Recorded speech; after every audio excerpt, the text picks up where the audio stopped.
Good day, colleagues. Before we officially start our program, may we all rise for the national anthem.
Seated.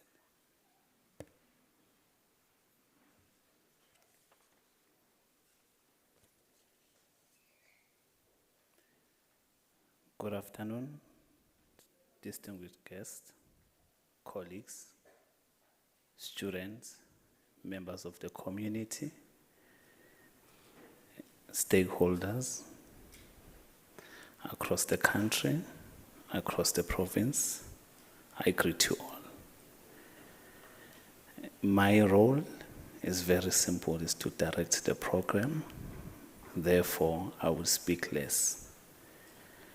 Before I request the Dean and the Head of School, Professor Sekla, to welcome us, I think it's very important to all of you colleagues, friends, dear students, scholars, to highlight few things about our public lecture today, which is going to be conducted by or facilitated by our AG.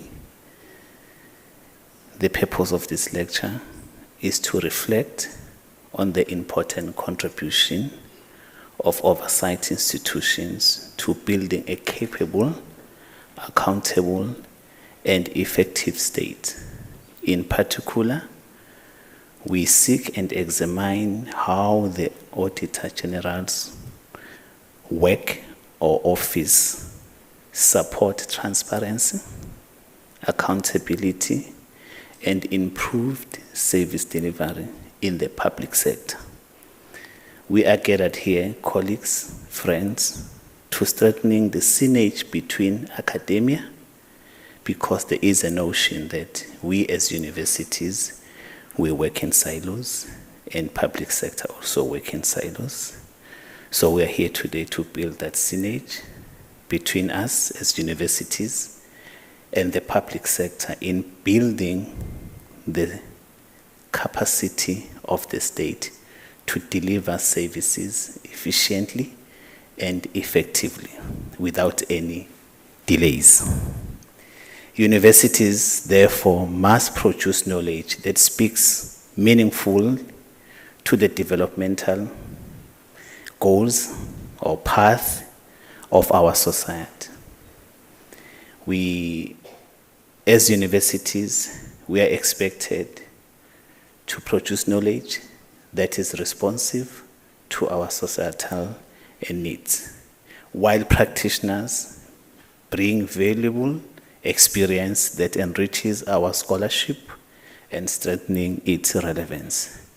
So as University of KwaZulu-Natal, we believe that we don't conduct research in communities or in public sector, but we conduct research with communities, with a public sector. I trust colleagues that this lecture will deepen our understanding on or of how to build a capable state. Therefore, colleagues, allow me to welcome Prof. Segler on the podium.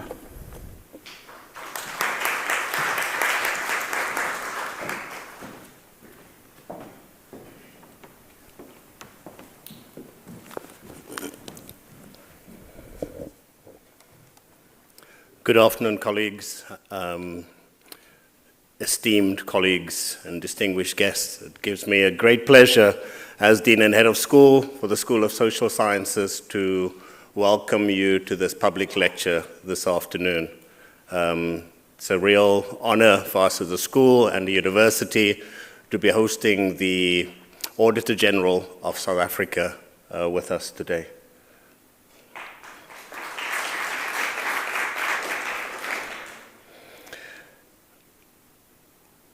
Ms. Tsakani Maluleke will be speaking and addressing this meeting today on the topic of the role of the Auditor-General in enhancing service delivery through oversight practice. I'm particularly excited for the decision to join us today as the School of Social Science and the College of Humanities. We had a brief chat prior to this meeting. And the Auditor-General confirmed that generally the invitations are extended to her by faculties of commerce and law, and so I'm really honored for us as a school to be hosting this event, because in my heart as a citizen, as an academic, I do believe that as social scientists, as humanities scholars, we have a deep and enduring interest in service delivery, in the well-being, in the spending of public funds, the execution of public trust. And so I'm very excited to hear your insights and experiences today, Ms. Maluleke. I do wish to extend a particular welcome, of course, also on behalf of the Vice-Chancellor of our university, Professor Nana Poku, also on behalf of the Deputy Vice-Chancellor of the College of Humanities, Professor Nhlanhla Mkhize, who is with us today but will have to exit before the end of the proceedings because of other commitments. Prof, thank you for being with us this afternoon. We have other distinguished guests, the Deputy Director-General of the DPSA, Dumisani Shlope. Also, I'd like to acknowledge Mr. Harold Maluleke, the head of the Auditor-General's office. My apologies. Also, Okushle Msomi, the communications officer in the same office, and Ms. Simongile Manzi from the KZN training office in the same division. Colleagues, thank you very much for being with us today, for supporting this initiative.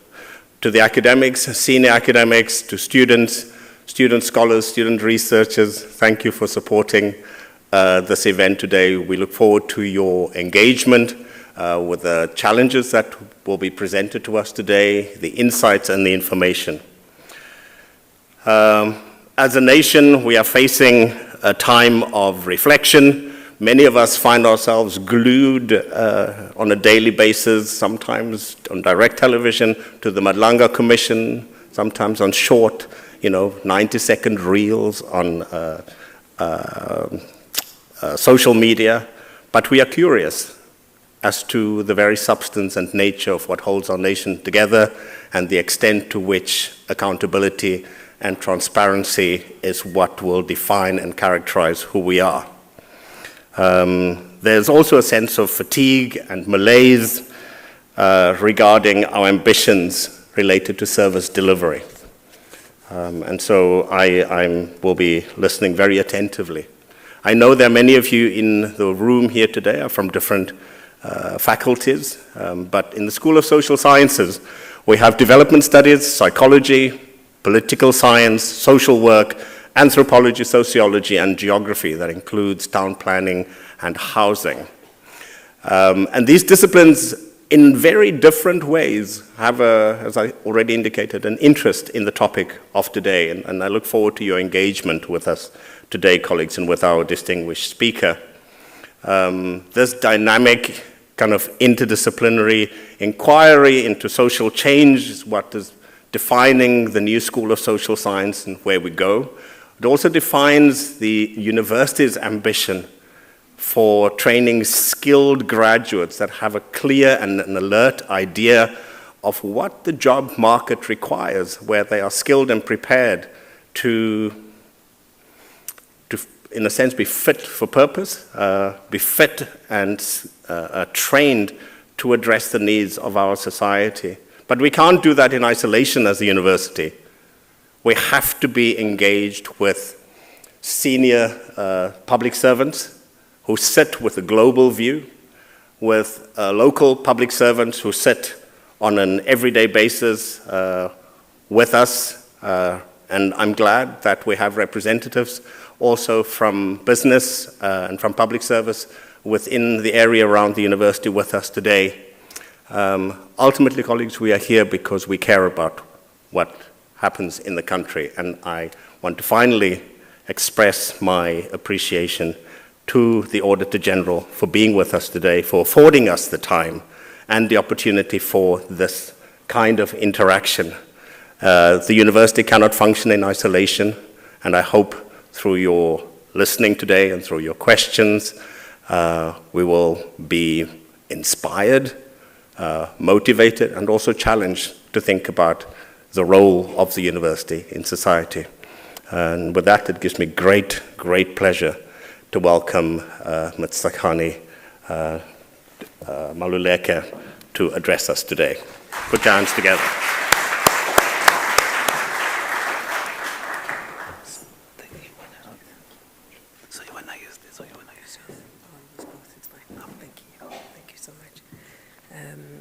Is my slideshow on here?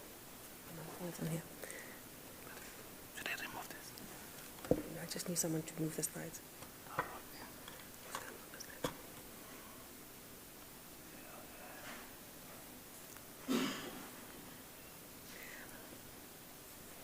I just need to figure out where my slides are. Is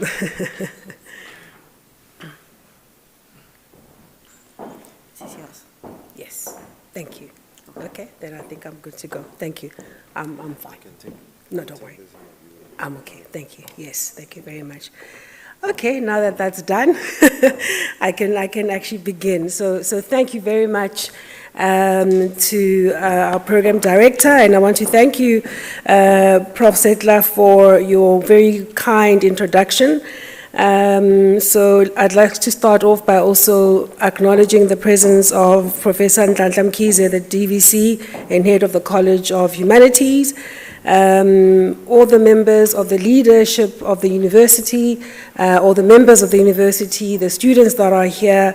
I know my brother from the DPSA is here. It's lovely to see you, Budumisani, and honored guests, a very, very warm welcome to all of you. I bring warm greetings from Team AGSA. Some of them are actually seated in the room today, being members of a team that is 4,000 people strong. Young people in the main, 34 years is our average age, who dedicate their work and their professional lives to serving South Africa by working at the AGSA. Our institution, you'll see on the bottom left-hand side of the slide, has been granted the designation of being a top employer, and it's something that we hold very dear. And as you'll see on the right-hand side of the slide, we are celebrating 115 years of existence of the Audit Office. And as we celebrate this particular milestone, I'm delighted, Prof. Settler, to tell you that actually today the office enjoys leadership from a female AG and a female deputy AG who's the accounting officer and the head of administration. Thank you for that. Especially this being Women's Month, it's a fantastic milestone to be able to share with you and to celebrate in this way. On the next slide, we set out our constitutional mission. So you will know that we've been set out in Chapter 9 of the Constitution as one of the institutions that is designed to support democracy, where we operate independently of government. There are a number of other Chapter 9 institutions. I'm not sure if you know what they are. Will anyone just pipe up one or two of the other Chapter 9 institutions? Yeah, go ahead. Public Protector's Office. Maybe one more? The IEC, perfect, the Independent Electoral Commission.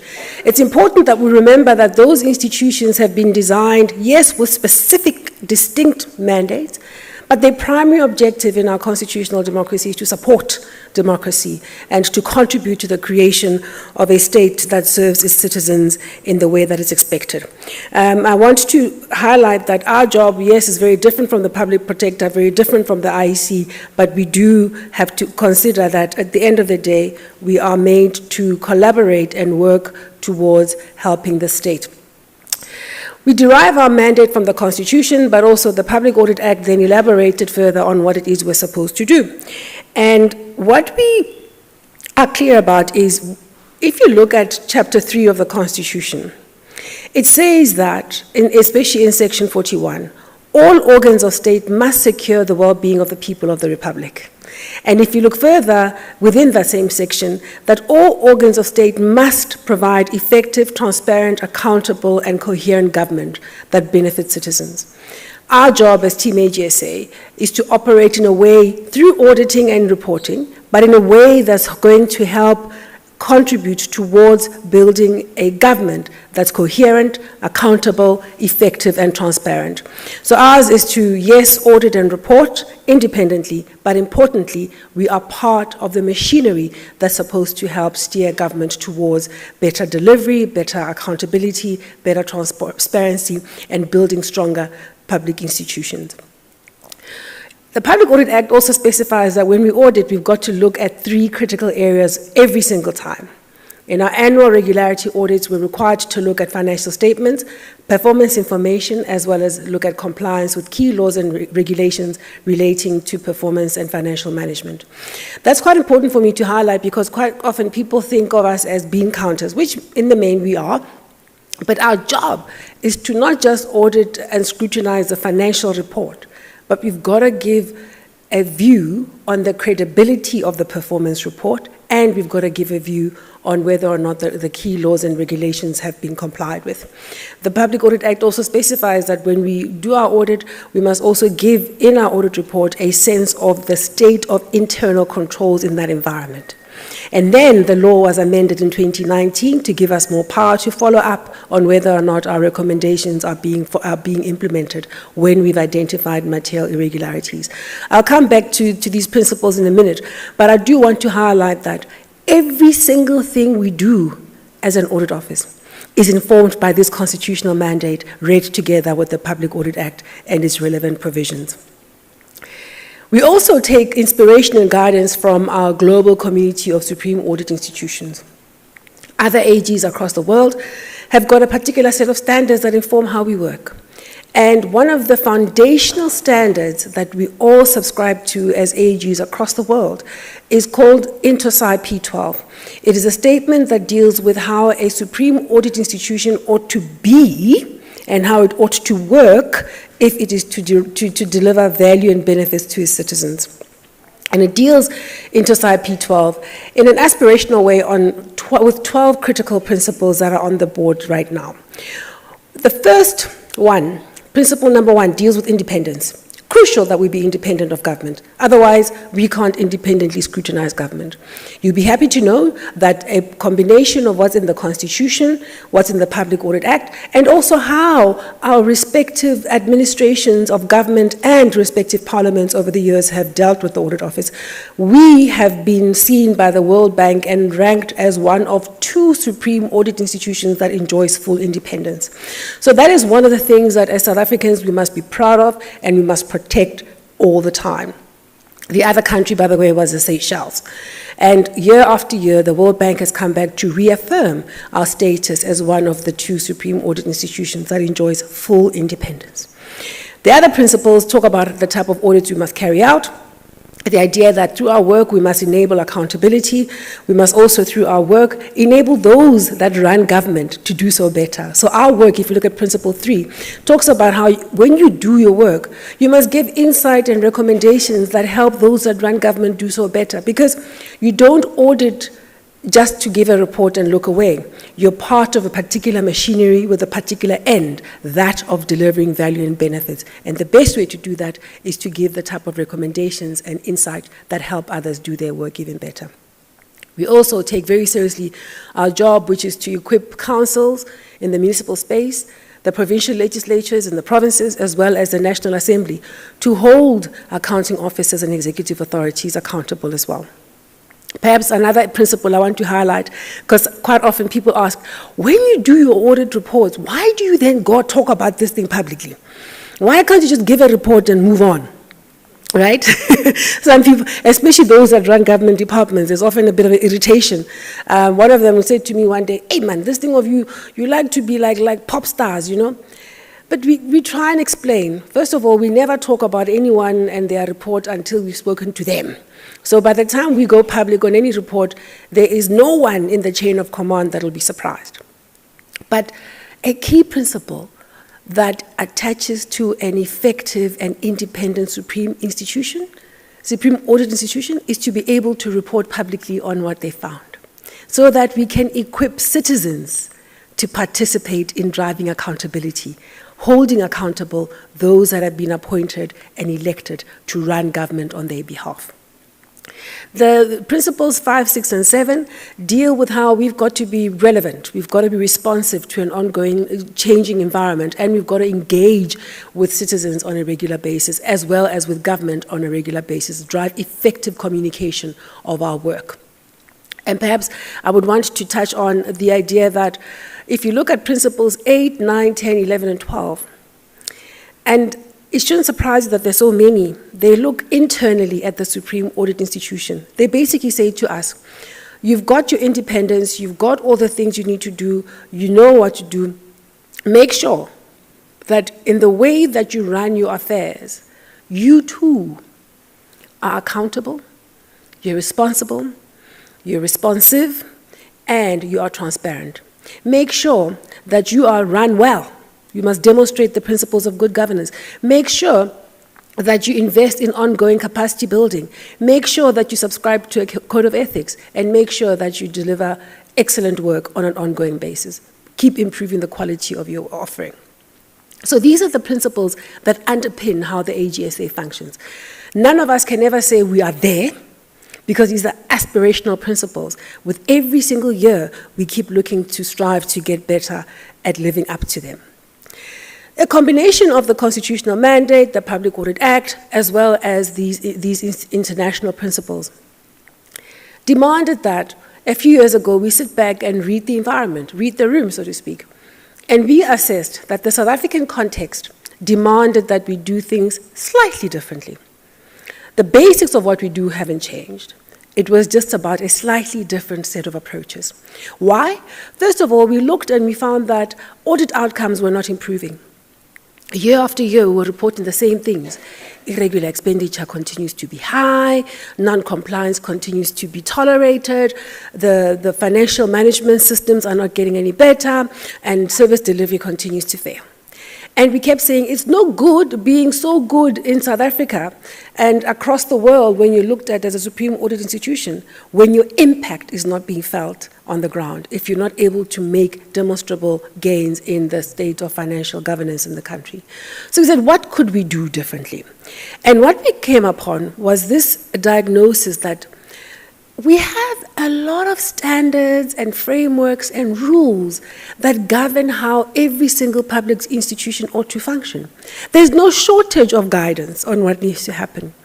We also understood that there are a number of people employed by the state, so in many ways it wasn't about headcount shortages. So what are the problems here? And our view was that we've got to get everyone behaving differently, approaching their work differently, adopting a posture that was different from before, and a posture that embraces that they've got to perform and not just celebrate a clean audit and say, leave me alone, but actually worry about delivering on their mandate. We were of the view that they can't just tick a box and say that they've been transparent. They've got to be transparent and have a culture that fosters accountability. They've got to make sure that with every single audit, whether it's external audit, internal audit, they are driving ongoing improvements in their environments and they're strengthening institutional integrity. So we came up with PATI, performance, accountability, transparency, and institutional integrity, being the type of culture that ought to be seen in every single public institution. And then we went backwards and said, if we are able to do this, if we're able to get every single public institution embracing this, what would it look like?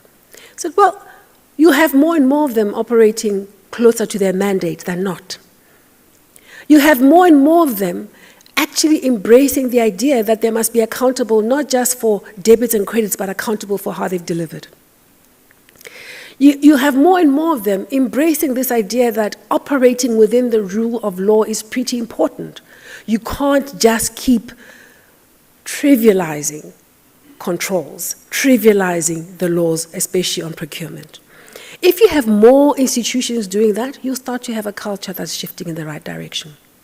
And so we then thought, if we use our insights as AGSA better, if we communicate better and have a direct approach that says, how can we influence behavior change? How can we influence how people approach their work?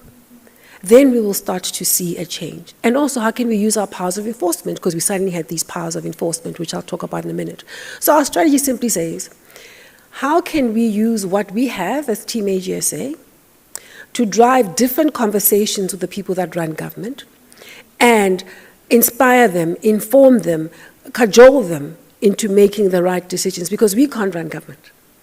All we can do is give insight and inspire, inform, motivate the type of behaviors that we want to see. And so you probably heard us talk about Culture Shift 2030. That's all it is. It is simply saying, how can we use what we know, what we have, the access we have, for the benefit of citizens ultimately.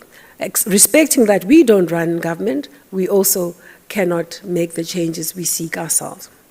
And we also were acutely aware that these changes can only happen if every single role player in what we've called an accountability ecosystem starts to show up differently to their work. And so this accountability ecosystem exists for every single public institution. If it's a municipality, there are officials that work there, senior managers that work there, there's internal audit, there are also audit committees, there's an accounting officer who would be the city manager or municipal manager, and there'd be an executive authority in the form of the mayor. Beyond that, there would be a council. Beyond that, there would also be a municipal a public accounts committee. We also looked carefully and said, well, if we look at the provisions in the Constitution and the various pieces of legislation, whether it's PFMA read together with MFMA and the Municipal Systems Act, we are quite clear that actually provincial government has significant responsibilities in local government. We're also clear that the national executive also has significant responsibilities. And when we looked at it very clearly, we said, no man, provincial legislatures must oversee local government.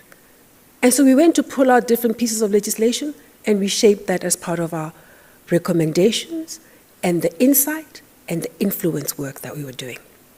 And so What you are seeing of late, some of you would have seen that eThekwini, the mayor and the city manager had to go to Parliament to meet with the Standing Committee on Public Accounts for the first time ever. I'm not sure if you saw that a few months ago. And it probably surprised you. Why? In fact, I saw the city of Joburg, the mayor got to Scopa and he said, you know, we've never been called to the principal's office. We're not sure what to expect.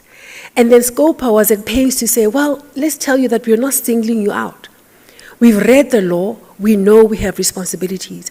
And the Auditor-General has been telling us that we must fulfill our responsibilities. So you are here to account because you are a public institution. You receive public funds, you have a service delivery mandate, and everything you do, you must be transparent about and you must be accountable for. So let's have a conversation. And it went on late into the night, but it was a good, helpful, constructive conversation. Similarly, with eThekwini and similarly with Tshwane and Ekurhuleni. The point I'm making is that already, because we've shaped our messages that say, you're not going to get local government to change by itself, but also let's look at the existing governance arrangements. If you look at what the Constitution provided for in Section 154, in Section 138 and others, if you look at what's sitting in the law, there are specific responsibilities. Let's see you fulfill them. Let me tell you some of the gains we've had. You've probably heard about the worst audit outcomes in local government, right? You've probably heard the horror stories. What we've seen over the last year or two, in fact, I'd say maybe almost 3 years now, since we started this journey, because provincial governments and national governments are taking a greater interest and being active in supporting local government to do what it requires, we've seen basic things like submissions of financial statements improve. It sounds like a small thing, ne?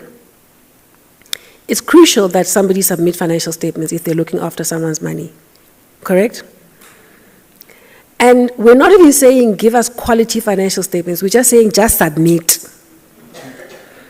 And we're finding that some of them were simply not submitting year after year, and they were still getting money from the fiscus. So we said, but that's untenable. So provincial governments helped to get submissions right. We've had the highest rate of submissions ever this year, because we've been driving this message of insight, influence, and we also use a bit of enforcement as well. I'll talk about that later. We even saw disclaimers coming down. Do you guys know what a disclaimer is? Maybe the way to explain it, I explained it to Samia. I'm going to put this away. I had my notes here, but I think I'm... So how we think about disclaimers is this.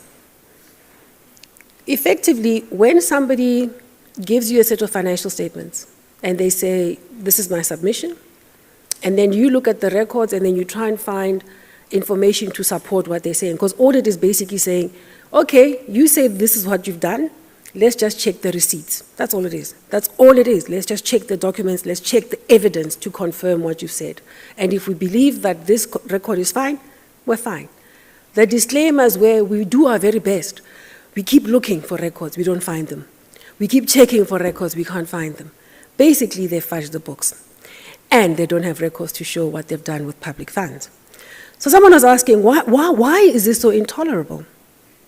So I gave an example which, maybe it was my time, this time I spent with social scientists. I spent a bit of time in the last few years doing a couple of courses with the social scientists and do some development studies and the like. But maybe it was that, or maybe just a bit of mischief. But what we said was, look, if you have public funds, it's not your money, it's someone else's money. You are responsible for at least telling us what you've done with it, right? The least you can do is be able to demonstrate what you've done. Before we judge you on your decisions, the least you can do is demonstrate what you've done. If I give you 100 rand and I say, please go buy me 3 bottles of water, and those bottles cost you 60 rand, I expect you to come back with 40 rand change and a slip that says you paid 60 rand, right? The problem is with these disclaimers, that evidence was not there.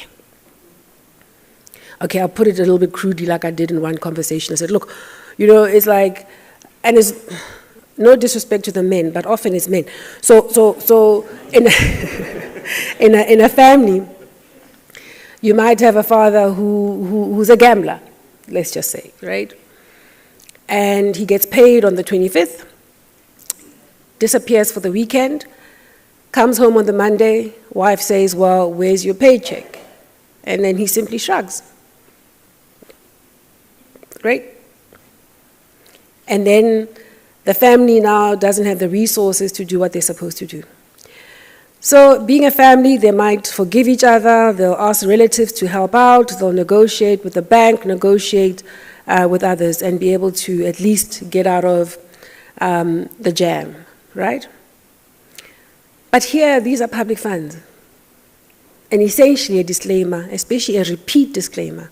If it's a disclaimer because they lost data due to a cyber attack on 1 year, that you can deal with.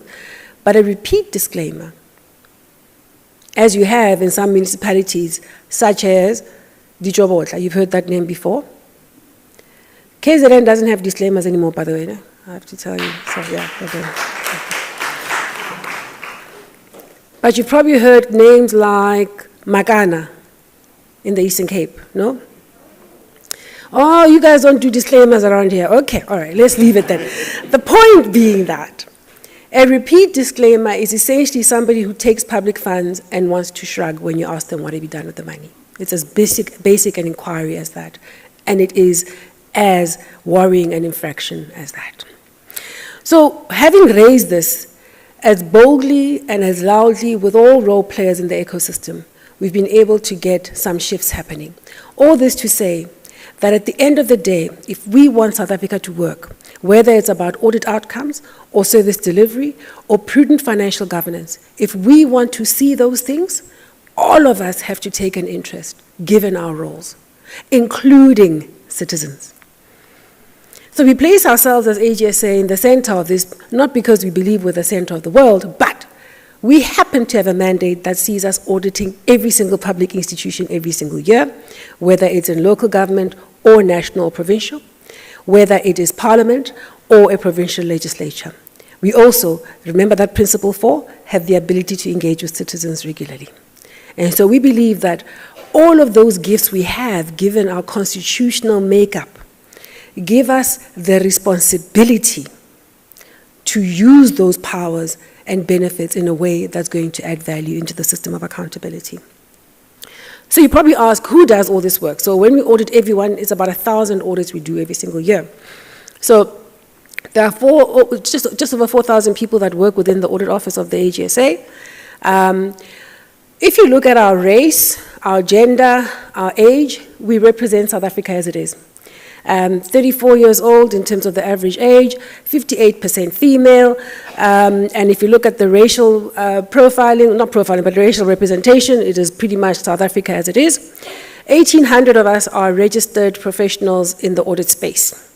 Within that number lie about 1,800 chartered accountants, and of that, a good 50% are female, African female, a combination of African and colored female. I point that up because in our profession of CAs, some of you might know that for a long time there's been a large gap in terms of the representation of women, and in particular African and colored women. And at the AGSA, through the work we've been able to do over many, many years, we've been able to contribute to a scenario where we actually have the highest concentration of black female chartered accountants within the environment. Thank you. And then in terms of the type of things we offer young professionals, and I guess I must say this because this is a university and some of you might be in commerce, but importantly you might know some people in commerce. We are a very attractive destination for talent, right? So we recruit really well. About 800 of the people that work at the AGSA are people in training to become chartered accountants. They train with us as part of a training program, a graduate training program that has been accredited by the South African Institute of Chartered Accountants. Through this program, we're able to deliver between 200 and 300 new CAs every single year. We're actually the third largest producer of chartered accountants in the country. Thank you. I often say to people, I have a competitive edge, I'll own it. I often say to people, you know, there are big 4 international firms that people talk about, What's about Deloitte? Ne? So if I say we're the third largest producer, you get what I'm saying, ne? Okay, all right, let's do that. Okay, that's fine.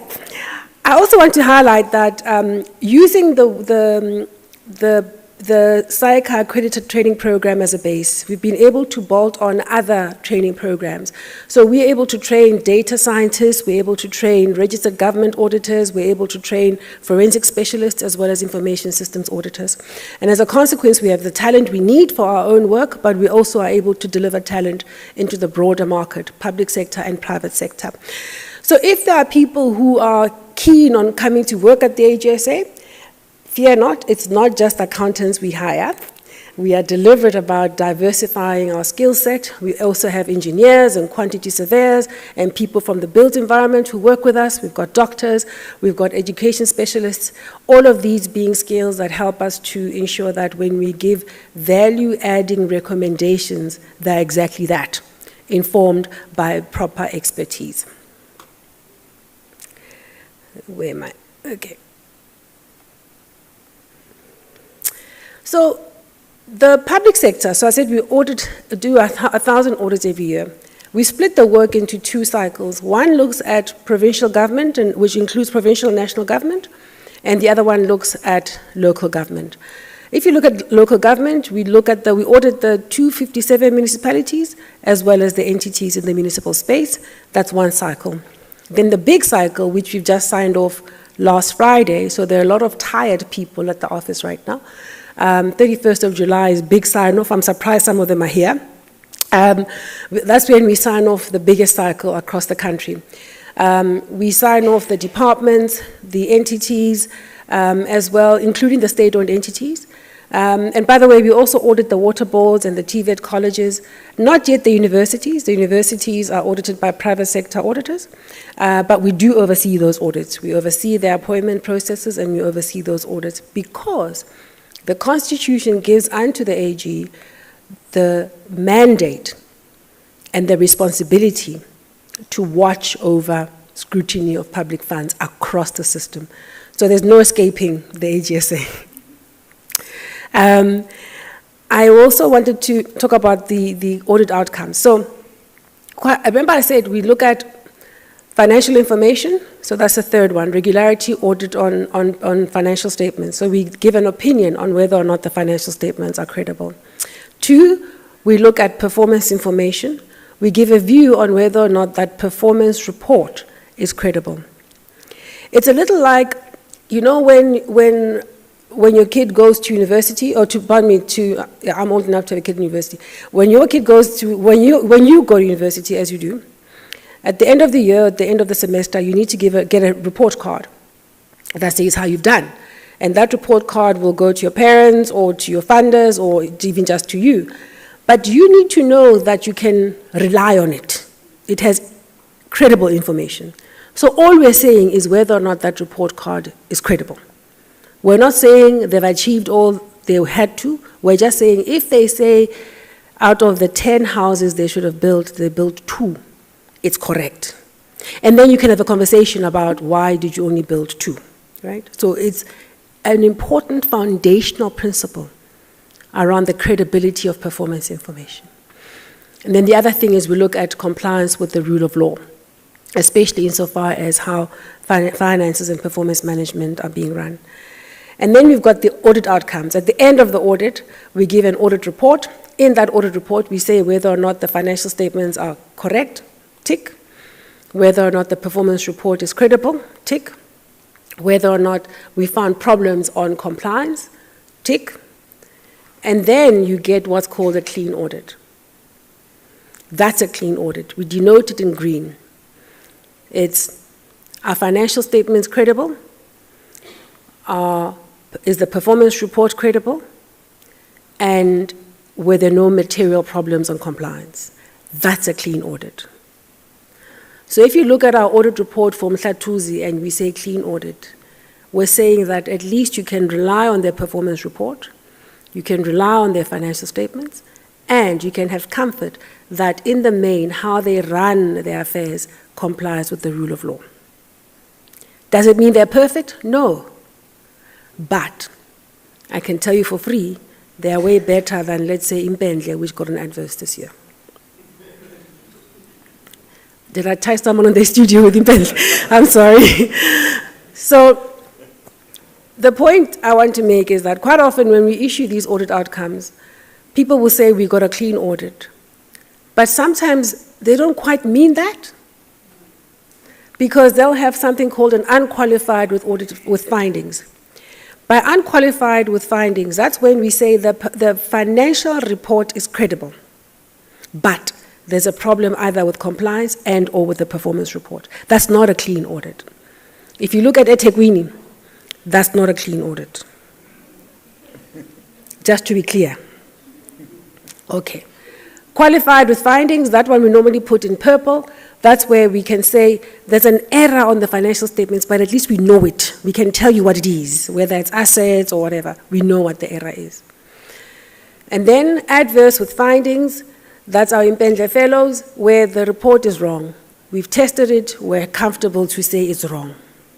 It's only slightly better, but also in the mud, alongside disclaimed with findings. Disclaimer, that's the one we put in bright red often, and that's where we say, look, we've done our best, but even we don't know, okay? So the worst one you can get is a disclaimer, and I've explained why that's intolerable. So even in Pendle, they must get out of adverse. The good thing is, for this province, most of the audits here sit in the unqualified zone, in that they've got unqualified findings, unqualified financial reports with findings. That's a good stepping stone towards clean. Because I've been at pains to say, yeah, you've got to get the financial report right, but you need to get your performance report right. Because otherwise, how will citizens know how to judge you? And also, how will you drive accountability for performance internally if your performance information is wrong? You can't even begin to hold the managers of that entity accountable. And of course, the area of compliance being a real challenge. So in our audit messages, you've probably heard us talk a lot more about this yellow zone and problematizing it. And it was deliberate because in our diagnosis and our assessment of what the context of South Africa is right now, is that the majority of auditees sit in this yellow space, this unqualified with findings. It's fine if, let's say, you are in Pendle and you're moving towards yellow. That's fine. We can applaud you. However, if you are sitting in the yellow zone for 20 years, as eThekwini has done, then we must start to ask questions about whether or not you're interested in dealing with the problems we've told you you have. Because we tell you year after year performance information is a problem, you don't deal with it. We tell you year after year that compliance is a problem, you don't deal with it. So we believe wholeheartedly that we've got to push back on the tendency to applaud these unqualified with findings, especially when they've been there too long. There's a bit of nuance I'm sharing. Saying unqualified with findings is not the problem, it's when you stay there too long. And so we give you this graph at the very bottom of the right-hand side. We say, okay, the ones that have been there, the 48 that have been there for a year, we've got no quarrel with them. But the ones that are in there for 10 years or more, then we must start to ask questions because it tells us that you have no interest. So that's the thing we're saying. We then give some insight on what's really going on in this yellow zone. Effectively, what happens is, in the majority of instances, when we first start our audit, the financials we're given are of a poor quality. And then we identify errors, and then they are corrected. That's fine to correct errors. But if year after year you are in the space where you, as a finance officer, are unable to put together a credible set of financials, it tells us that financial management practices are weak. Because remember, every month there's a set of financials produced. Every quarter there's a set of financials produced. That set of financials goes to the minister or the MEC. It also becomes the basis for engagement with the provincial treasury. So if it's wrong, there's no real oversight.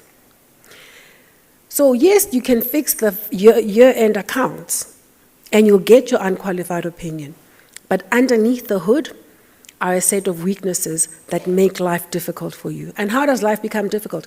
If you have bad financial management practices, you have a higher risk of paying people who don't need to be paid. That's where you can do double payments because you're not reconciling your books. That's where you can end up paying things that you should be paying and not paying the things you should be paying, right? And so this area of not managing finances properly, especially in the PFMA space, is something we have to push back on. By the way, and I know often in your research, the question arises about, is local government over-regulated? I've seen, read, and I'm aware of this concern. What I will say for free is that the financial reporting obligations of municipalities are more complex than those of provincial and national departments. So if you are the provincial department of COGTA, what you have to report on financials is actually not complicated. But if you are a municipality here, or anywhere else for that matter, the financial reporting obligations you have from a technical point of view are that much more complicated because your operations are more complicated. So when you have in PFMA departments in particular that can't produce financial reports that are credible when we start the audit, we must all start to push back on it because it tells us under the hood there are very bad practices. In this unqualified space, we also see high non-compliance with the rule of law, especially on procurement. And that's what leads to irregular expenditure. Irregular expenditure, all it is that you didn't comply with the law in how you ran a process. So we raised it as a non-compliance, and then the rules say, when the AG says this is non-compliant, you as the accounting officer must go and investigate and figure out what went wrong, and then fix it. And you fix it by strengthening controls, disciplining staff, training staff, checking if you've lost money, and then going to find it if you have. So you still are in control. But here we find that high levels of non-compliance, that goes uninvestigated, money that's being lost not being collected, and so you end up with financial health going backwards. And that's why, in many instances, you find that government departments owe creditors more and more money at the end of each year. It's because they are not reconciling their books to make sure that they are able to pay everybody, and also they are experiencing leakage. And when we say leakage, you're basically losing money. And often it's because you're procuring badly and overpaying. Sometimes you're even double paying. And so you lose money, and then you don't have enough money to do the basic things. In this particular category, performance information is a problem. Maybe what I would like you to remember is that performance information, when it's not credible, it tells us that performance management is a problem. It tells us that how you plan for performance, how you manage it, how you report on it are weak. And so you also can't hold people accountable for non-performance. I'll move on. Maybe let me deal with performance planning. In the PFMA space, the performance planning frameworks and performance management frameworks are quite clear.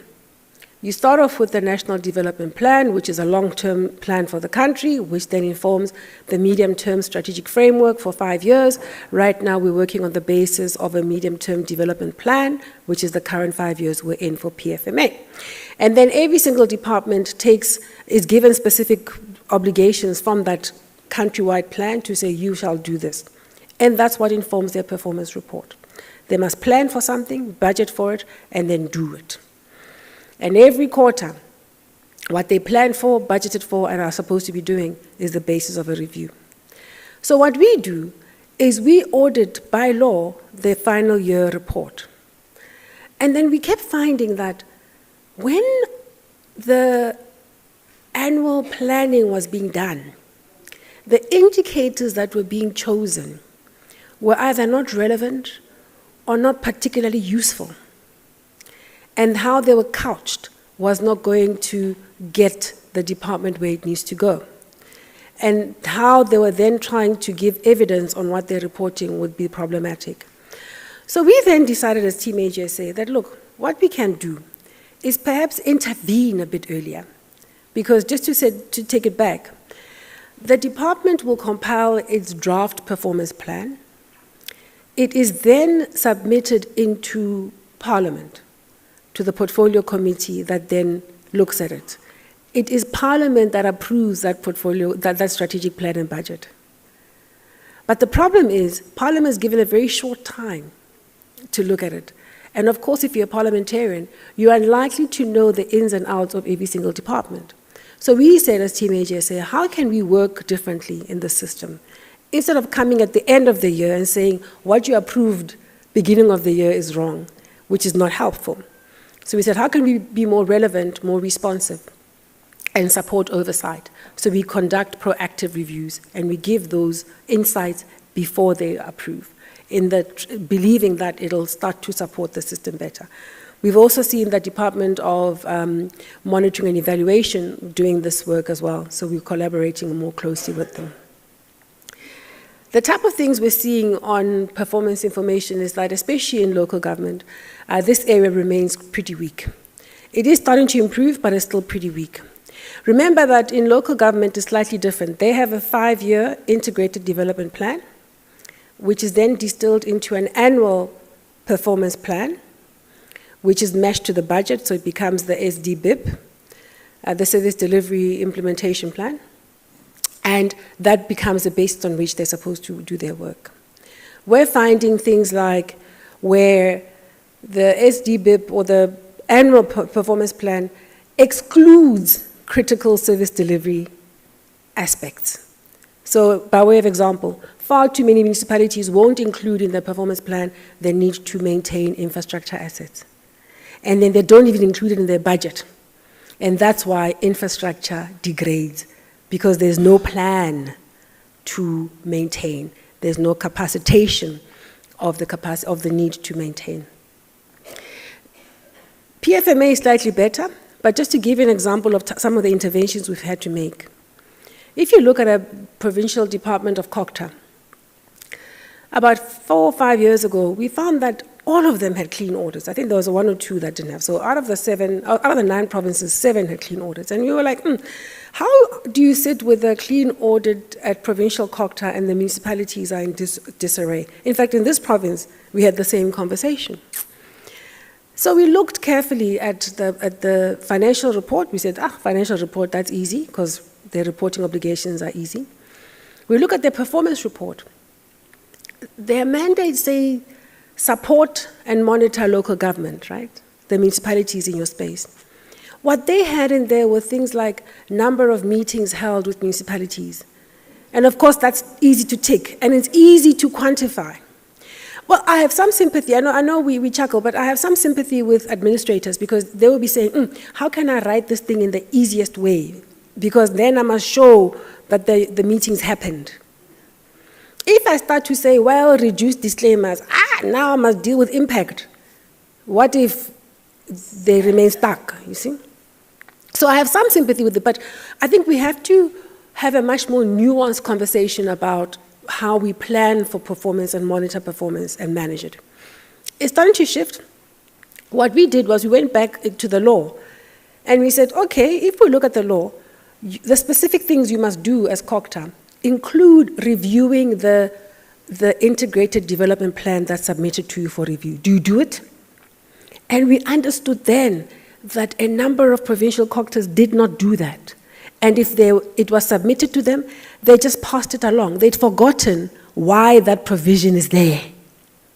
Because it's supposed to help COCTA, and therefore the provincial government, have a view on whether the municipalities in the province working together are going to develop the province. But they were just passing this thing through. So we started to change the conversation. We said, the annual performance plan that's given to you, you review it. What do you do with it?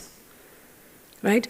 And then we went to the provincial legislature, said, look, you have a clean audit, that's fine, but if we look at the things you do, the law says you should be overseeing local government. And so the conversation is shifting, because we decided to focus on performance on mandate beyond the tick boxing. My invitation to you, and I've seen some of the research that was done a few years ago, it would say the white paper on local government, the previous one, gave adequate guidance on how performance management ought to happen at organizational performance and individual performance. And if you look at a combination of the Systems Act and the Structures Act, very clear on what needs to happen on organizational performance and how those performance imperatives were cascaded to the Section 56 and 57 managers. What we found, so I said to my teams, why don't you just go and check, do they do this? Do they do performance reports? And they came back and they ticked them. And the law says they must publish them. So I said, go check, did they publish them? Yes, all of them publish. So what I then realized is, okay, there is a tick boxing exercise happening around performance planning. And it's not going to get us there.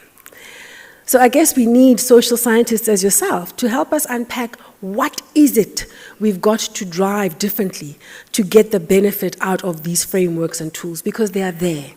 There's no shortage of clarity on what's required. We just have to figure out what is the barrier between what we hope for and what's actually happening on the ground. I've got a couple more slides and then I'm going to hand over to you guys for a bit of questions. In the work we do as Team HSA, we look at infrastructure. We look at projects, new projects, as well as the maintenance of existing infrastructure. Why do we do this? Well, we understood that if we are to give a tick on the financial report, we best know where those assets are and what they look like and what they're being used for.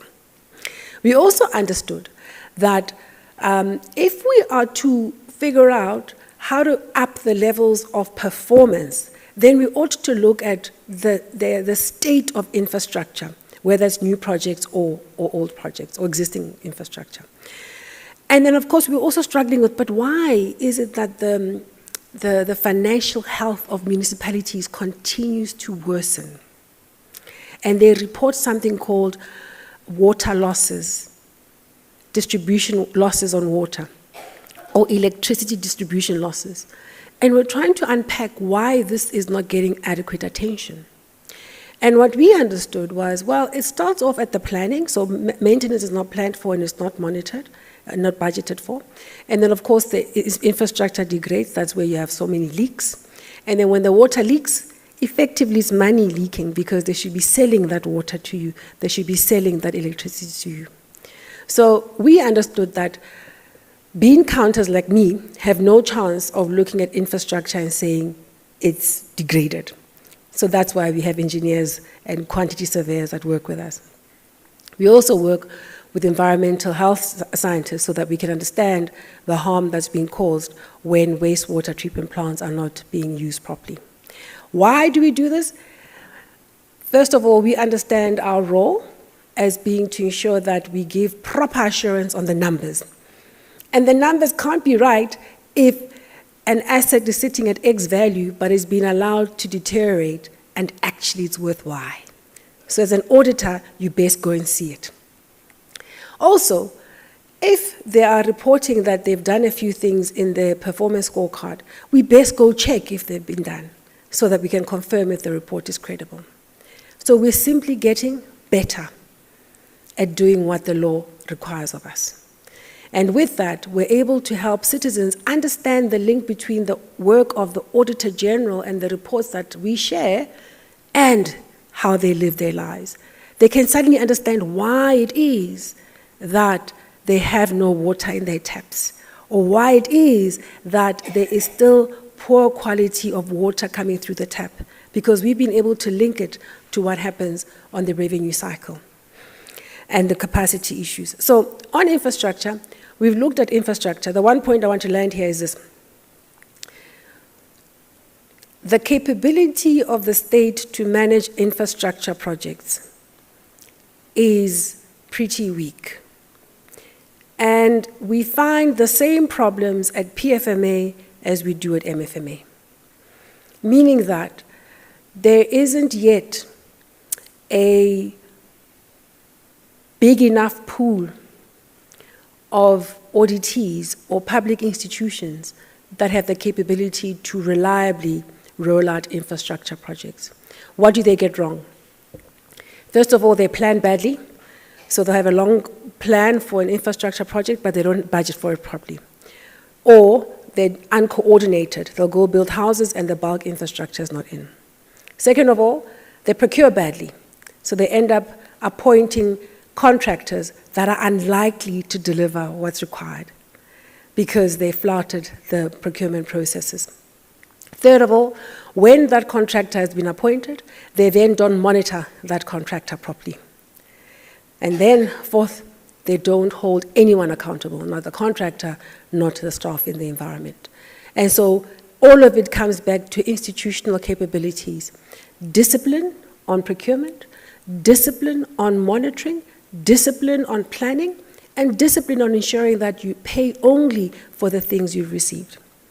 We found instances where money is paid for something that should be up and running, and when you get there, you probably find a foundation only.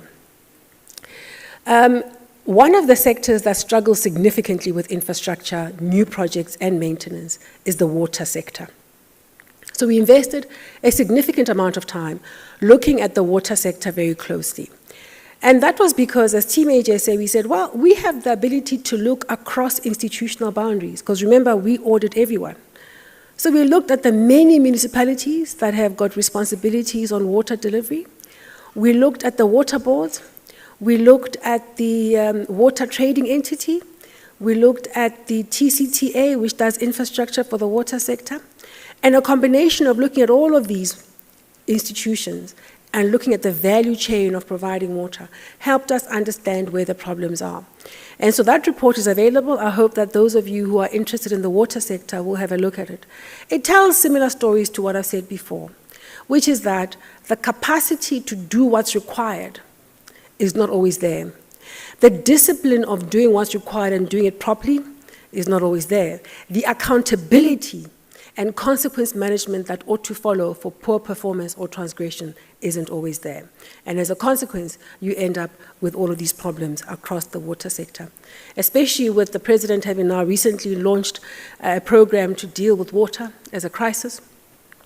I do believe that it is a good space for researchers to look more carefully at. I believe that what we've been able to provide is also quite useful. On compliance, what do people struggle with? So financial management is coming better. You saw many yellows. Performance information is starting to get better, especially at PFMA. Compliance is stuck. Compliance is stuck. It's stuck because financial management is not being dealt with, even though the financial report improves, but the basics of financial management are not getting better. How do we know? The quality of what's submitted to us is poor. The other area of real concern, and if you look at PFMA and MFMA, is the area of procurement.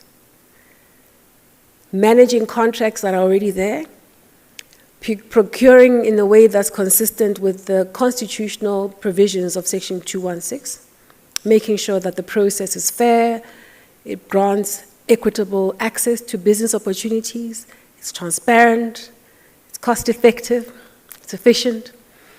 Those principles are not prevalent. We also find that the lack of consequences when there's been a transgression continues to be a real concern. And what that does is that if every single year there's a transgression, nobody acts, it gets worse the next year, right? Because if there's one wrongdoer in the first year when you did nothing, you'll have 5 wrongdoers in the second year and 10 the following year. And so we've ended up with a culture that is stuck in that space of impunity when it comes to procurement compliance. And so the thing about consequence management, how we track it, is to look at the number of irregular expenditure. Because if you've got irregular expenditure, remember I said the job of the accounting officer is still to go and investigate and then figure out what went wrong. It may have been that there's no financial loss. It may be that there is financial loss. They must investigate and they must act. Discipline, stem the loss, report to law enforcement, recover the losses that are being incurred. And too often we're finding that that's not being dealt with. So this graph on both sides, PFMA, MFMA, tells you that consequence management remains stuck. And that's what led to us getting these powers which were to give us additional powers to follow up on how our reported non-compliances are being dealt with. To summarize what these powers are about, they came about because of concern that consequence management was not happening, resource protection was not happening. And so we were given the responsibility to raise what we call a material irregularity. That's sort of beyond the normal non-compliances. We scrutinize it even more. We say, if it is causing or likely to cause a material financial loss, and if it is causing harm to the public, or harm to the environment, or causing the loss of a material public resource. So if we can link a non-compliance to financial loss or harm, that's material, then we raise it as a material irregularity. And MI simply says, accounting officer, of all the things we've raised, these ones are the urgent ones because you're losing money and you're causing harm. Attend to them. So we still give them the chance to attend to them. So we can't do their work, we can only follow up. On follow-up, if they're still not doing what they're supposed to do, given what the law says, we can then take the next step, which is to issue a stronger recommendation, which is in the public report. Then we can also take binding remedial action. We can refer matters to law enforcement. And if all of those things don't work, we're able to issue a certificate of debt. To date, we've issued 2 certificates of debt. Material irregularities that we've raised some in PFMA, some in MFMA. If you look, maybe let me point out at MFMA, you'll see that we raised 305 material irregularities that have to deal with the financial loss. That's the gray line at the top there. And we said an estimated loss of 10 billion rand that we've been able to identify. If you come with me to just a little bit down, you'll see the green bars. It tells you that 1.69 of the 10 is what we've been able to protect. The rest is unrecoverable. The simple point we're making is, it's one thing to keep waiting for the AG to help you raise material irregularities, to force you to go chase money that you've lost, but it is far better to prevent those problems and to act on them quickly. Because when you fail to act on things quickly, then the money disappears. So through our powers, we've been able to refer matters to law enforcement, we've referred to the Hawks, we've referred to the SIU, we've been able to refer matters to the public protector for her office to deal with. We've also referred matters, interestingly, to the Department of Water and Sanitation. What we did was we said, these wastewater treatment plants are causing harm to the public and to the environment, because if a wastewater treatment plant is not working, effluent overruns, and then you harm the public living in that area, and also you harm the water resources. You contaminate the water resources. So we said, well, that's actually causing harm, so it meets our definition. We raised an MI, and then we referred it to the Department of Water and Sanitation. And what you may have seen is that over the last 2 years, that department has issued over 100 sanctions on municipalities, even some of them having to pay penalties that are sanctioned by the court, and others where the leaders of those municipalities are facing criminal charges. Our view is that when we do that, we're winning, because we start to get other people in the ecosystem doing their part. We refer to the public protector, we refer to the Department of Water and Sanitation so they can act in accordance with their powers. The other things we've been able to do is raise matters with the SIU. You may have seen some of the arrests some of the recoveries that they're able to make as a consequence of the referrals that we send. I want to say that, and maybe I'll do it by way of example, but the point, which is my last point, is that unless we invest in getting institutions to put in place preventative controls. Preventative controls are basically disciplines. Disciplines to prevent problems, to detect problems, and to act on those problems. How I grew up in a family that ran a retail operation. And At 9 years old, they put me in front of a till, but that was before democracy, before labor laws changed. And what I learned, because I used to work every holiday, what I learned throughout my years, I think I worked right until I started my articles to train as a CA, so I worked throughout. What I learned out of that is that, first of all, you've got to reconcile your till every day. You've got to accept that the money that you have in your hands is not yours, right? Some of it is float and change that must go back. Some of it is money that belongs to the store, but it's not yours. And you've got to reconcile it. You've got to be able to say, my till rang up so much, this is how much money I'm giving you back. And then when they check it, they realize, but you are 10 rand over. It means that you shortchange the customer, because it must come from somewhere. Or if you are 20 rand under, it means you gave a customer too much change. Or, unflatteringly, you took the 20 rand. What used to happen in our lives, they'd make you pay the 20 rand. Even me. So you learned, as a kid, be clear about how you deal with that till, and you reconcile it. And when the reconciliation is done, there'll be consequences. And those consequences are swift, by the way. By about 11 o'clock, if you've not been called to the office the next morning, you know you're safe. Between 7 and 11 o'clock, we're all a bit nervous as cashiers, because they might call you and say, hey, your till's not balancing. What it taught me? Daily reconciliations, disciplines, swift consequences. And that's how you run an operation. It's a simple example. Municipalities are by far more complex than me running a till. But I'm just making the point about the importance of discipline.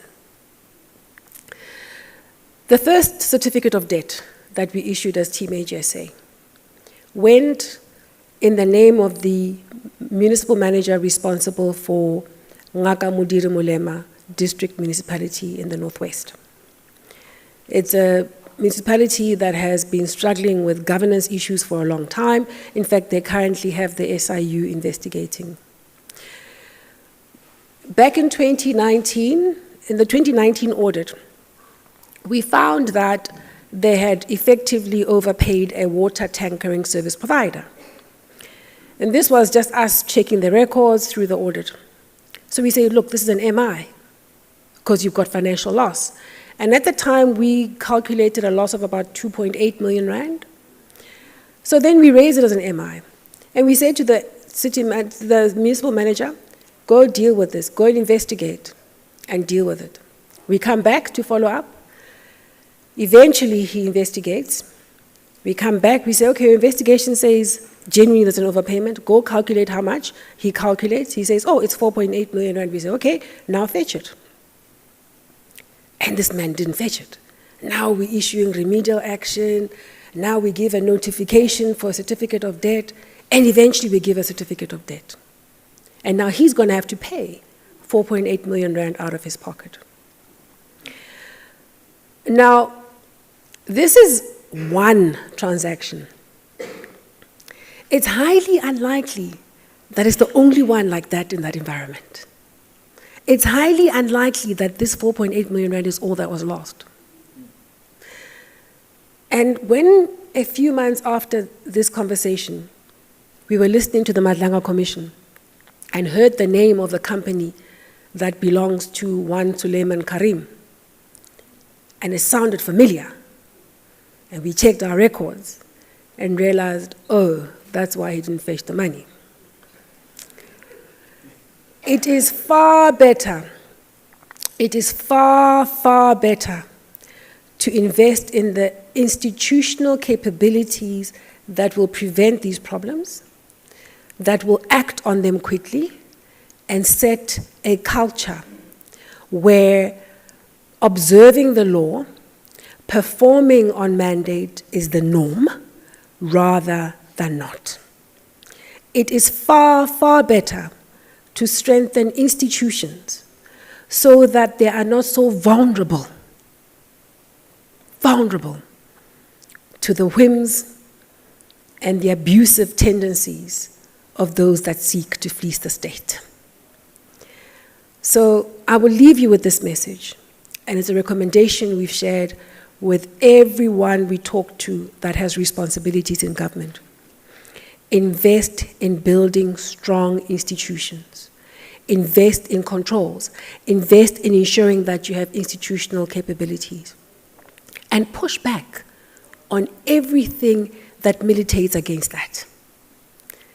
In local government, we know that political instability at council level militates against building institutional capability. Poor caliber of political leaders allocated significant responsibilities in local government militates against building institutional capability. Pushback, interference by political leaders in the administration militates against building institutional capabilities. Pushback. These are not audit issues per se. They are issues that we are able to diagnose, insights we're able to share based on that diagnosis, and they are the basis for the recommendations that we share with all that run government, in the expectation that we will influence them to do better. Thank you.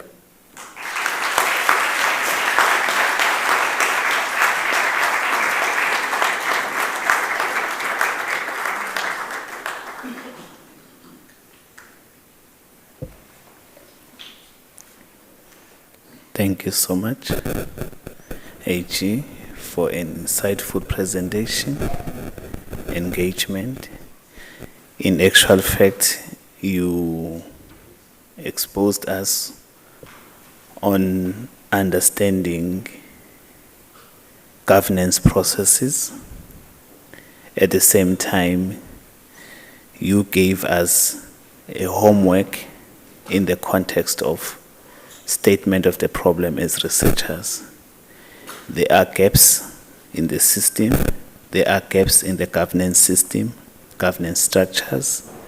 Yes, we may celebrate clean audit.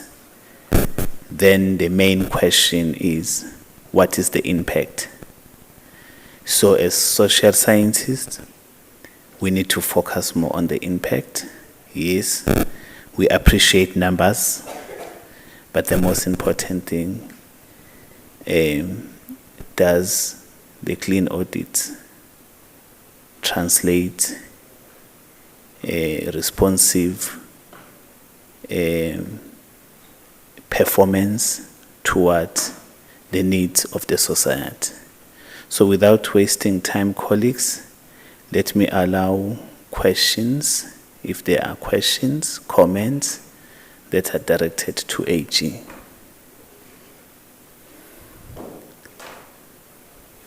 Okay.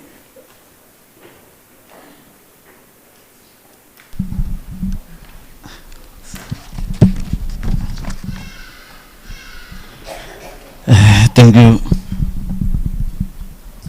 Okay, thank you very much for the presentation to HGSA. I have a question and perhaps a contribution on how perhaps we could assist in improving what AG is doing, because there's no doubt that the work that AG is doing is important and is still needed going forward. AG, the powerful CEOs, executive in these entities in public service, including municipalities, have learned the art of dealing with AG. Today we talk this. Today they break themselves of finding of the art of obtaining clean audit, because when the AG come, they tell, take this transaction that you want to survey, deal with them. Those that you are looking for, they are told to say, you can't go there. If you go there, we know where your kids go. We know your wife. We know you. We know your house. So those, and then they take those easy, sweet transactions, audit them, clean audit, celebration. So to me, that's an area that needs a lot of improvement in terms of those clean audit, because some of us who are in these spaces, when the celebration of audit, clean audit is being celebrated, we feel like hiding. Okay, the second thing is, I envision the next Auditor General that looks like SARS. SARS, if you can't explain your wealth, they deal with you decisively. But it's not your role per se as an AG, because you're only prevented to do a certain work of audit. But even today, all these powerful CEOs, they will tell you to say, we know we deal with SARS. Those that are internal auditors, you talk about preventative controls, they don't care about those ones because they've learned the art. So what is it that can be done to have our AG that looks like a SARS, that is biting, to say, if you are an executive, you are an CEO, and your entity or municipality is rotten, and then what is it that can be done that be so consequential, same like SARS? Because I think we need to be at that level, other than, now you are known as a lamenting organization, other than lamenting is becoming a political ball in councils, and then it dies down. Next year, come AG, lamenting again, and then the cycle repeats itself. And then the question is, when are we going to stop lamenting? Thank you very much.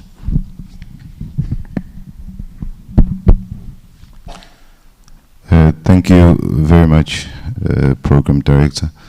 First, I want to appreciate the presentation by the Office of the AG, and appreciate the institution for inviting such an important guest into our university community. I think I have about 2 questions and a comment. AG, it almost appears that municipalities have far more respect for your office than that of their internal audit units, which by design should be in a position to put the necessary checks and balances such that by the time the Auditor-General conducts its own audit, these things would have ordinarily been picked up by their own internal audit units. Are they somewhat compromised in terms of their independence by virtue of their location within the municipal organizational structure? That's just one point. The second part, which you have touched on, is around the buzzword nowadays on consequence management, which we see in almost all discussions that have to do with audits. But we've also established that most government institutions, as a way of appeasing the AG on measures taken on consequence management, will simply say this matter has been referred for investigation. And those investigations at times may take 7 to 10 years.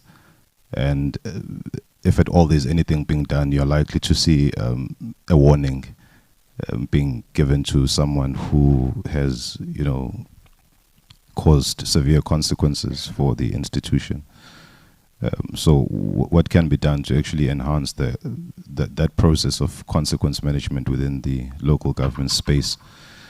The third and last point, I'm glad that you spoke on the losses that these institutions normally suffer from. One of the biggest losses the AG has acknowledged, it's the ESCOM debt that a lot of municipalities are struggling with.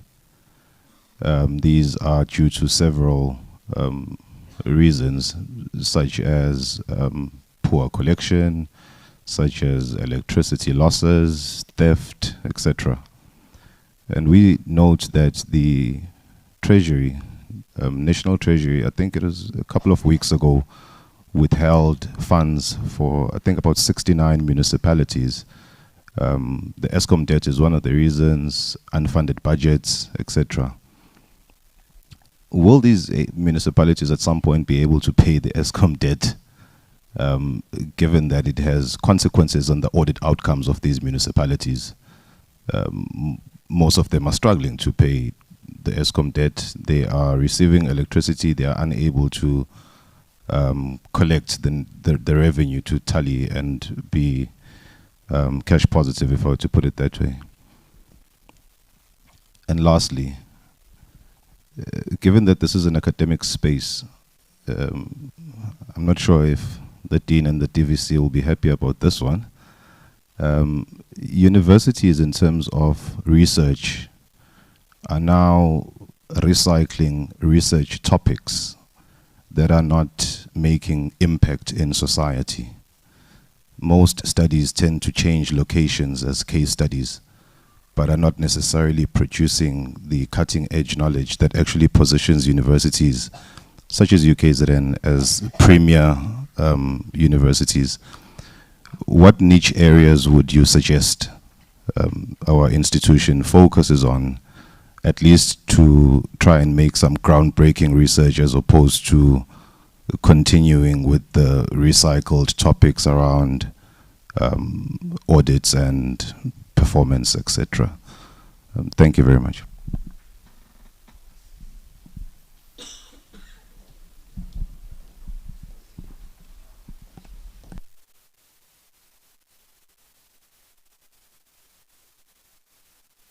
If I remain seated? Is it fine? Okay, thank you.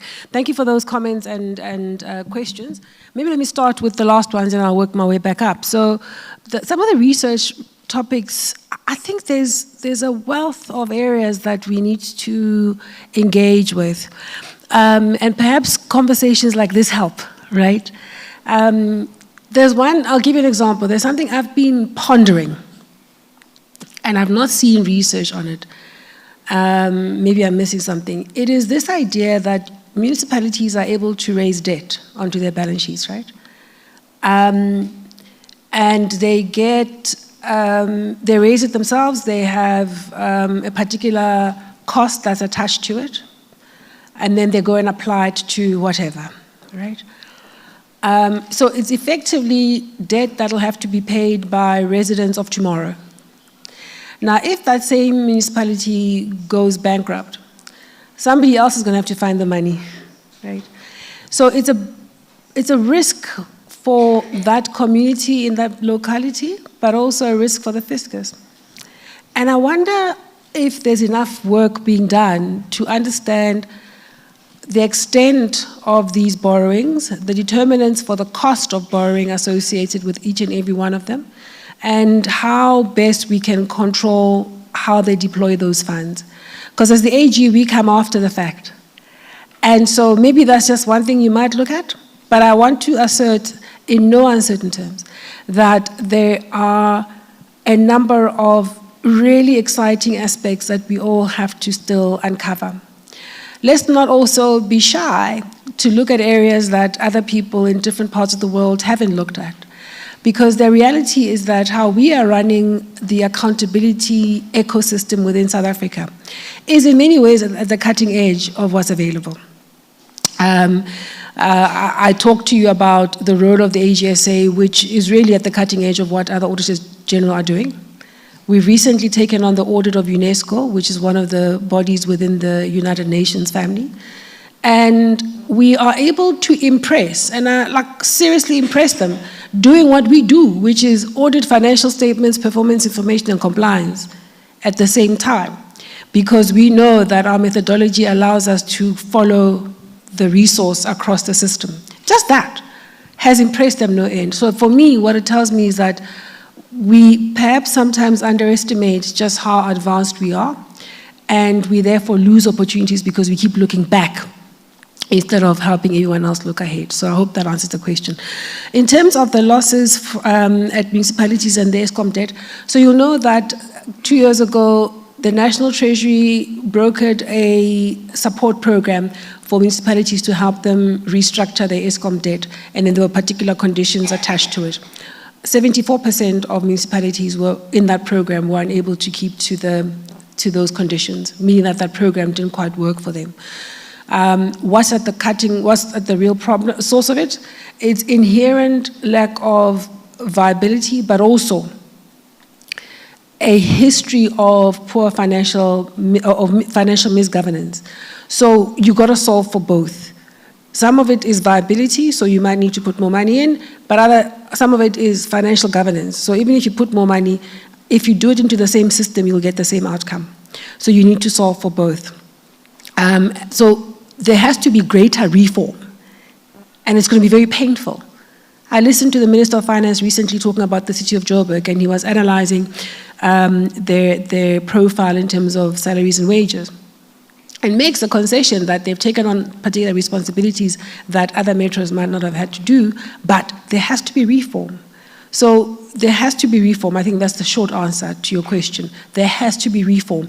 Reform in terms of how that municipality functions, how it's governed, and yes, you must solve for the viability issues. Any idea that suggests that put money into the same system, I think is an imprudent way to proceed. If that's the sole answer to say send more money, I think it's imprudent because you get the very same outcomes. On consequence management, yes, you're right. The lengthy investigations we've noticed. One of my colleagues often jokes that if somebody suspends you for 4 years or something, that's not a suspension, that's a gentleman's agreement, he says. He's agreed that, yeah, you've done wrong, but just go chill there for a while, and we'll just keep saying you're suspended, and we'll keep paying your salary, and then life goes on. And by the time you go, you're basically going on retirement. So we're going to have to look at that. We are starting to look at the scope of investigations, because some of these investigations go on for a long time. So before we confirm that there's an investigation that we're happy with, we've now added a layer of scrutiny to say, can we look at this investigation? And sometimes we send it back. We say, accounting officer, this investigation is not going to answer the real question. And this we learned from cases like the one I talked about that led to the certificate of debt, where there was an initial investigation, but it was going all the way, we knew it wasn't going to get anywhere. Well, we learned it was designed not to get anywhere. And then we had to come back and say, but this report doesn't say anything. Then we saw the scope. We realized that's a problem, so now we check the scope. So I guess we'll have to keep finding ways to close these gaps. The independence of internal audit, professional city managers understand the power of a strong internal audit function and how it can help them run that environment better. Those are professional, competent city managers or accounting officers.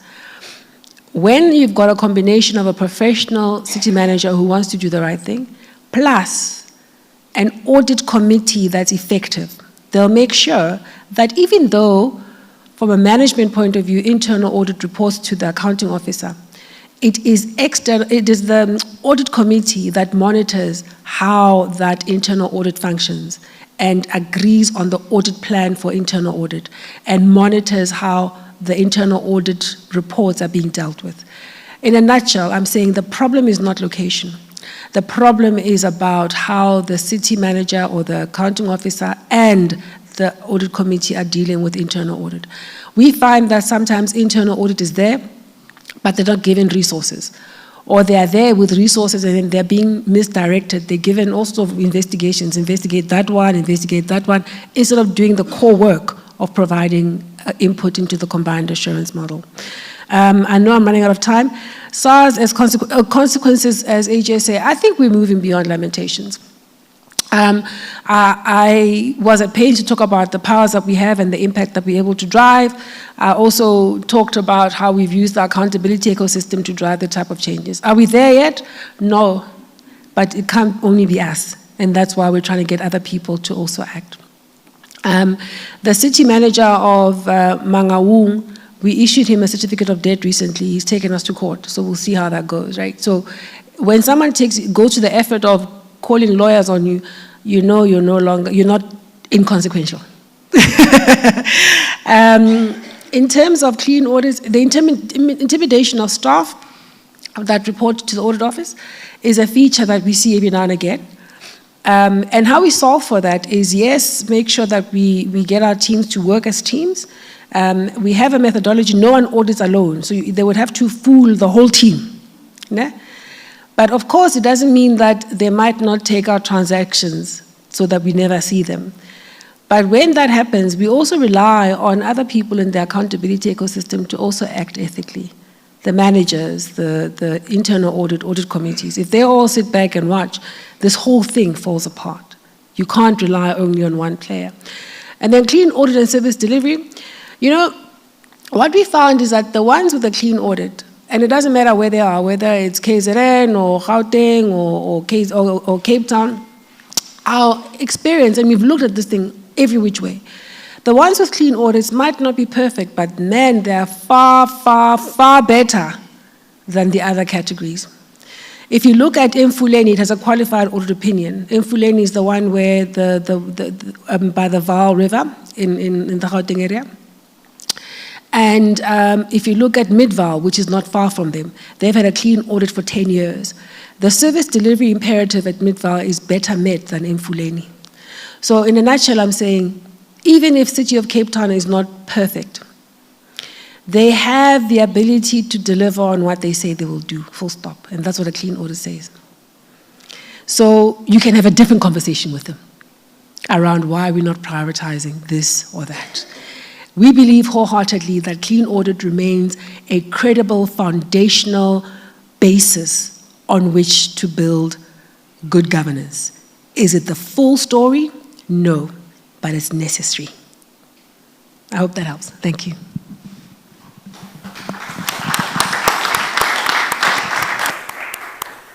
Yes. There's another hand. There was another hand there. Then we. Oh.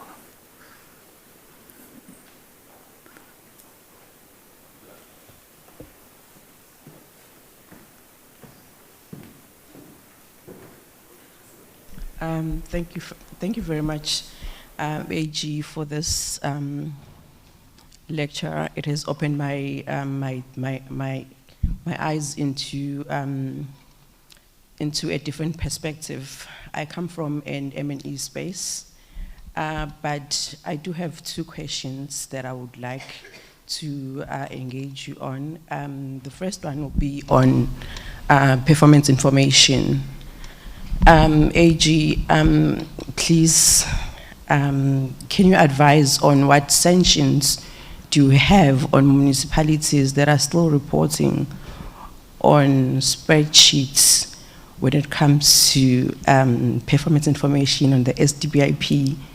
I'm focusing on I'm worried about the manipulation of data when it comes to reporting. And my second question, AG, is that you spoke about the importance of planning for performance. We do plan for performance when it comes to crafting of the smart indicators, setting of targets. However, there's a huge challenge in the local government space when it comes to collaborating with the implementing directorates when it comes to verification of the projects that are supposed to be implemented. So as the AG office, how would you advise one to tackle the issue of capital projects that needs to be verified, because you highlighted greatly on the infrastructure project. I'm touching on this because it's one of the area of my focus, and we are battling. I will not disclose the organization that I'm coming from.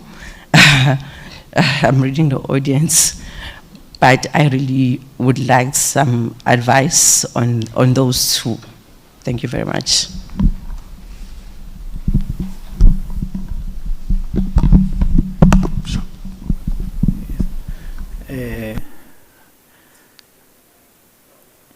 These are the last questions. Then we are pressed by time, colleagues. Yeah, thank you so much. I'll try to be prompt. Thanks, AG, for the engagement.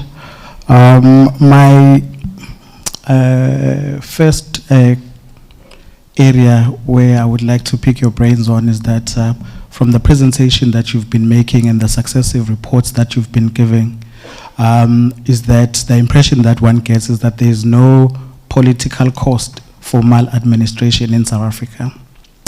And the point I'm making is this, is that you would find several entities that receive successive adverse audit outcomes, but there is nothing that happens in terms of political consequence. At least now with the legislative empowerment that you've received, there's something that happens on the administrative side. But generally, ordinary South African citizens with the current audit reporting architecture, they are unable to use that to hold those that are charged with governance responsibility accountable. My area of inquiry, is there perhaps from your side any thinking about introducing newer ways that makes the audit reporting more accessible to the ordinary citizens, to empower them to be able to hold those that are responsible for government and all of this maladministration that we see accountable? Because as you started your discussion, you did indicate that you are one of the guardrails that are there for good governance. And then also, has there been any consideration, I know it's not your responsibility as AGSA for this, but in terms of the current public sector architecture, there is a lot vested in the accounting officers as change agents. But what we've seen is that in institutions and where there is a subversion of good governance cultures, it is very easy for the accounting officer to become disposable, because accounting officers are hired on a contract basis, but they are leading people that are permanently employed. Yet these individuals are supposed to be the change agents. So it's very easy for the political actors to capture some in the senior management to undermine the work of an accounting officer. So is there any thinking to embed the institutional culture beyond the individual, which is now just in office, to a system so that it becomes more sustainable, even if the individual departs, the systems of controls do not fall by the wayside? Thank you. The very last question, then we close the here. Sorry. Also, okay, you may go. Be brief, please. Okay, no, Okay. greetings. AG, I also have two questions. Out of 257 municipalities, 89 municipalities achieved a clean audit, 38 have regressed, all 8 metros are performing badly, and 5 municipalities failed to submit their financial statements for audits. Right, so my first question is, do we really need to have so many municipalities if there's a number of municipalities who are failing the people? Okay, my second question is that for people in rural areas, for people in the townships, are there any form of plans for them to be able to easily access this information that you have unpacked in your presentation? Because I think it is very crucial, since we are heading to the local government elections in November, for them to not always be, how can I put this, just going there clueless of how are they gonna vote and who to trust. Yeah, those are my two questions. Thank you. The very last one, yes, go ahead. Thank you. Good afternoon, AG. Good afternoon, Dean, and the director of this function that we are here. I don't know what it's called. But my question, I've got maybe about 3 questions. Firstly, it's the issue of the culture that is embedded within the municipalities. Whether we are able to drive the culture of ethics, the values, good governance, because that is going to be able to assist us to deliver the good service to the community. The other question, or maybe a suggestion, is the issue of how are we going to be able, as auditors, to make sure that those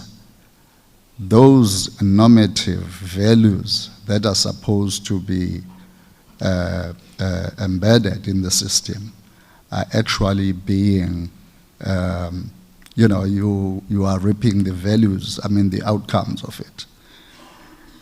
Without that, I can tell you now, I'm a former city manager myself.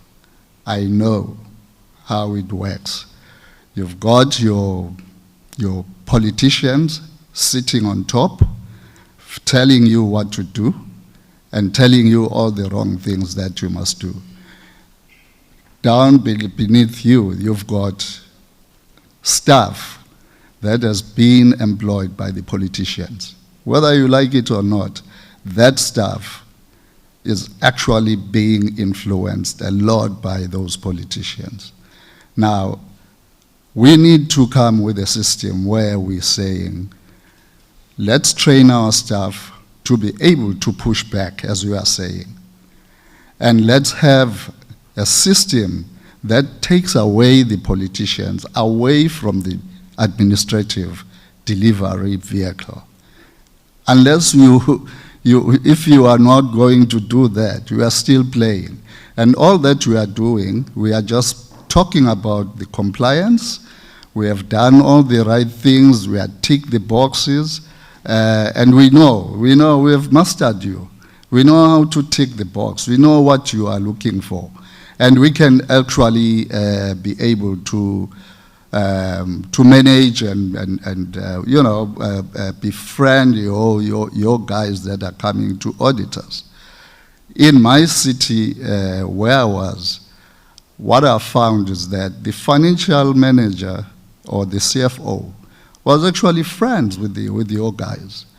Hence, we were getting all those whatever qualified reports.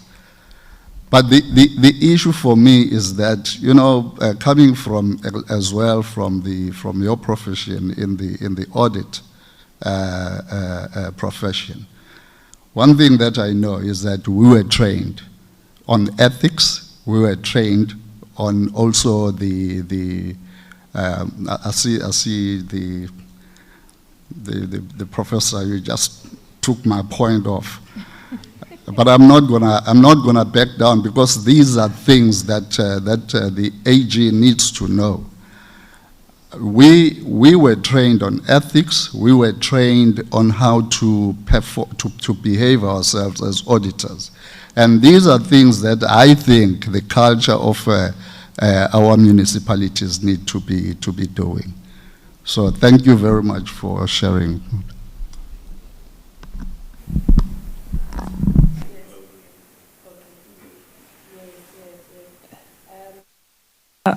Even past injury time. I will acknowledge the comments from the former city manager. I think your observation is absolutely clear that all of us as professionals must uphold the values that we were taught from whence we came. And we are very clear, even as AGSA, that we have team arrangements and quality control reviews which mitigate the risk that somebody will give a clean audit when it's not due, or have some friendship that makes life uncharacteristically unethical, right? But we know we don't work with angels, so we put controls in place to mitigate against that risk all over the show. But if we are to build a better South Africa, each and every one of us must live up to our duties to act as professionals. If we keep leaving our skills and expertise and professionalism at the door because we want to please politicians, we will lose our own individual careers, but worse still, we will lose the future of this country. The municipal outcomes, there's an organization, the Municipal Demarcation Board. They'll opine on whether or not we have too many municipalities. Not my job, that. I must stay in my lane. The political costs for maladministration, we're seeing that starting to happen. In our audit messages, we've been deliberate about making sure that we don't only target it at the accounting officer, but we've looked at the governance arrangement, and we can have messages for every player in the ecosystem. So every mayor knows what has gone wrong, what they need to fix. Every impact leader knows, every MMC for finance knows, and we've been deliberate because we understand that it is not only the city manager that runs the city, there are other responsibilities and authority levels that we must reach. Professionals, CSOs, citizens must get engaged with the journey of driving better governance for the benefit of all of us. The DPSA is here, they'll opine on the tenure of accounting officers, but what I have seen is that there has been a move across government to stabilize administration.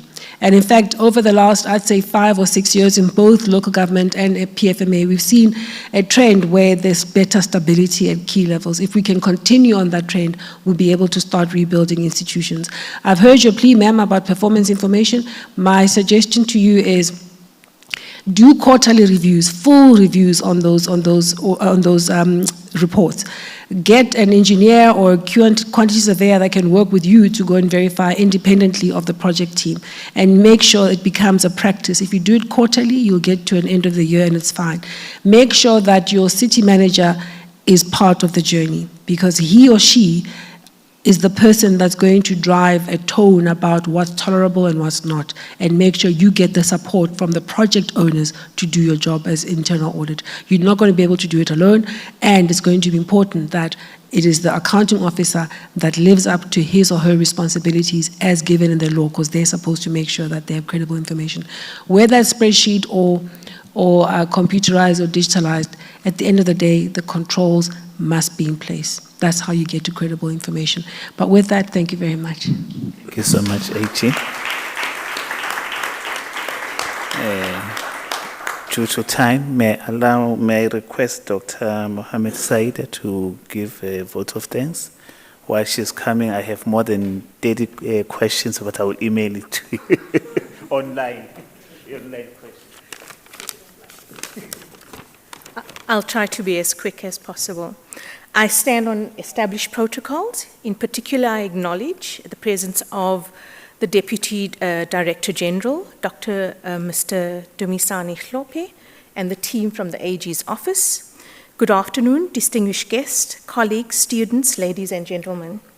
I speak on behalf of the University of KwaZulu-Natal, in particular the School of Social Sciences and its home, the College of Humanities. I would like to take this opportunity to thank our distinguished guests, academic staff, students, and those online for honoring this occasion with your presence. Your support for lectures like these underscores the importance of intellectual dialogue and public engagement within our institution. Our appreciation extends to all the administrative and support staff, the technical team from ICS, everyone who worked behind the scenes, in particular, Rakshika Sibran from Corporate Relations and the team, and it is through your efforts and careful planning that this lecture was made possible. To our students and members of the public, thank you for your enthusiastic participation and thoughtful engagement. Your questions and discussions have added great value to this event and reflect a beginning of vibrant academic spirit within our institution on this issue of consequence management. But our meeting here today and this opportunity for our staff of UKZN to serve the university beyond normal responsibilities would not have been possible if our speaker, our Auditor-General, who had not accepted this invitation.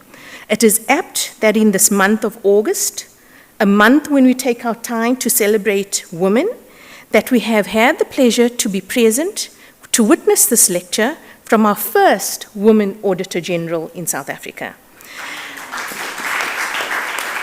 I was also very happy to hear when you said that your deputy is a woman as well.